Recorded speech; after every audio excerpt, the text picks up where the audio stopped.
what is going on, hockey fans and Ranger fans? Welcome to another playoff edition of the 407 Rangers. It is your host, Raymond Tapia. Make sure you leave a like, subscribe, and a comment. Turn on your notifications when I'm about to go live, upload highlights, or do a stream. Now, these playoffs have been absolutely exciting. Yesterday, the Winnipeg Jets won in very dramatic fashion. I mean, I ain't gonna lie to you guys. At the last final 7 seconds of that game, I really thought that the St. Louis Blues had it in the bag. And then, of course, Cole Perfetti out of nowhere, just with the most clutchest goal of the season. Probably the biggest goal of their fucking season, 100%. And as y'all know, they went to two overtimes. It was an absolute dogfight, man. And Dallas, in stunning fashion, have defeated the Colorado Avalanche in Game 7 as well. Unfortunately, the two most disappointing teams definitely for me was Colorado and Tampa, because I thought Tampa was going to give the Panthers more of a fight.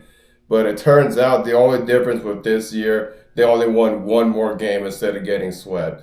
And it's very unfortunate because we all thought that Tampa had enough talent to at least make it a good series. But of course, the Florida Panthers are reminding everyone why they're Stanley Cup champions, even with the new depth they have now. It's going to be an interesting second round because I will give you guys my predictions.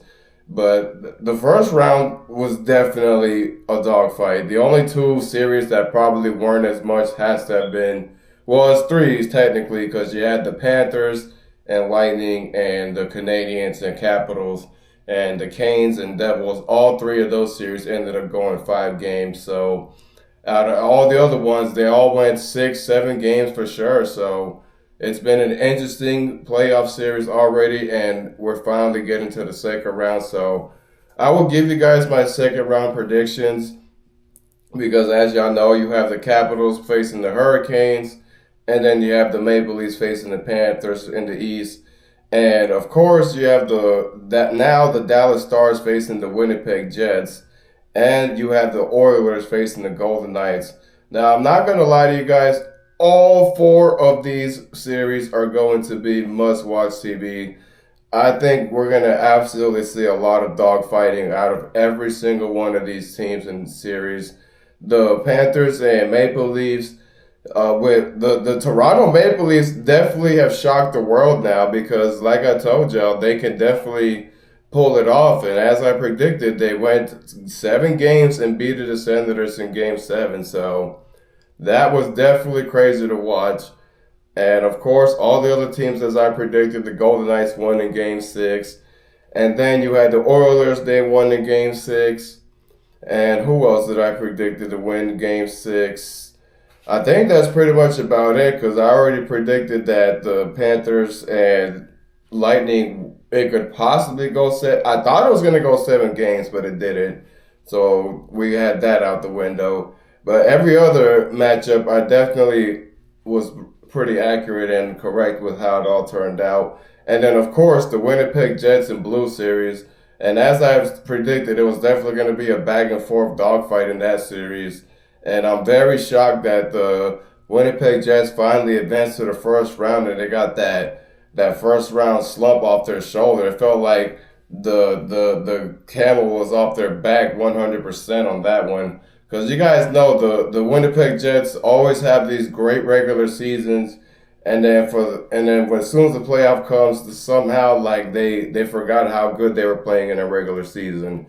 But Hellebuck definitely stepped up because at one point everybody was kind of trolling him, which I fully understand. But Connor Hellebuck locked in when he needed to the most, and props to him because if it wasn't for him, they definitely would have gotten eliminated in that overtime. So we're going to see what happens, but we'll see if the Winnipeg Jets will even give the Dallas Stars another fight like they did with the Blues. I mean, with the Stars and Jets game, it could definitely go 6 to 7 games, even though like Dallas is still a little banged up. They're saying Jason Robertson might come back into the lineup, so they're pretty deep though. Even though they have a couple injuries and they're missing Miro Heiskanen for the defense, they still have enough on the roster to go on a deep run, especially now that Mikko Rantanen is definitely doing exactly what they expected him to do, trading him and getting him there.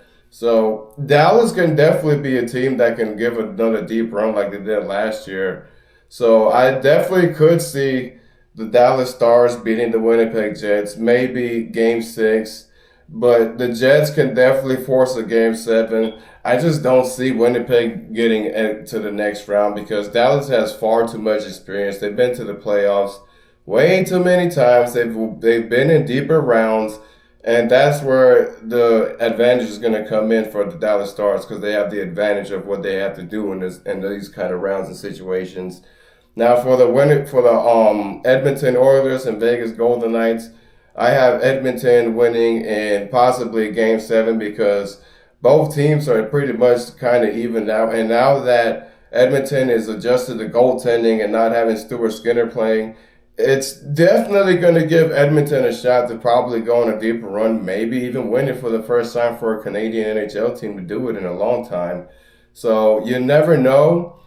It's definitely a smart move by them to switch the goaltending. If they do put Stuart Skinner back, that might just bite them in the ass because I don't see why you would put him back on there if you just saw that your backup goalie did a way better job than Stuart Skinner. So hopefully they keep that consistency with the backup goalie because I just wouldn't trust Stuart Skinner if you're an Edmonton Oilers fan. And then, of course, with the Vegas Golden Knights, you're going to have to worry about Jack Eichel and Mark Stone and guys like that, and Bradley Smith back on the lineup, too, obviously, from the Rangers being traded. But the Vegas Golden Knights still have enough of a depth to definitely go on a deep run as well. That's why this is going to be a really good series between those two teams. So I got Edmonton, like I said, winning Game 6 because I could definitely see them scoring a lot, too, because both teams definitely score more than 4 goals, 5 sometimes. So it's going to be a high scoring game. Definitely a lot of defense involved too. So make sure y'all tune in with that series. Now for the Panthers and Maple Leafs, I would have to probably say Panthers in 6 due to the fact that they have more experience and they're much more physical and they still outskate everybody and they still do their forechecking really good in the playoffs.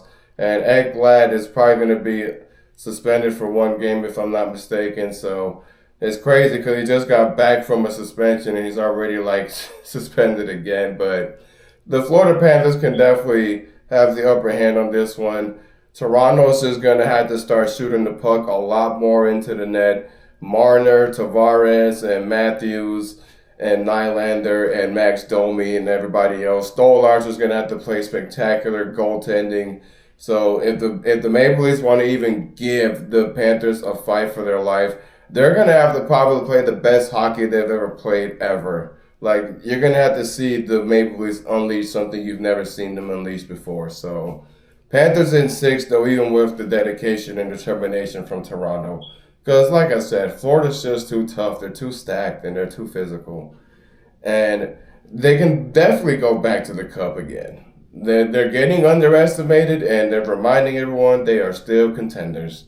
So I got that prediction for that one.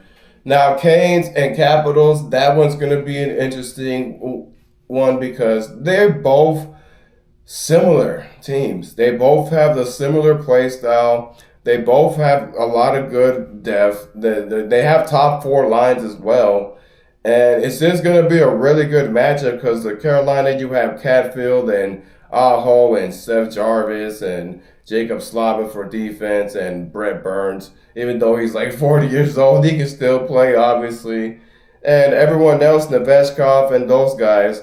And with Washington, you have Ovechkin. Obviously, he's still got the gas in the tank. He can still play in the playoffs when they need him to. And Dylan Strome and Tom Wilson and guys like that. And then Logan Thompson's going to have to play on top of his game too because I'm pretty sure they're going to have him as the goaltender. Now for the Hurricanes, it wouldn't surprise me. They're going to most likely have the same guy they had in the freaking Devil series. Trying to see who it was because they were like switching it up between Fred Anderson and there it is, Kovechkov, that's his name, Kovechkov. Kovechkov most likely might be the starting goaltender for the series. But this one's going to be a toss-up because, like I said, they're both the same teams. But I could see the Hurricanes advancing to the next round.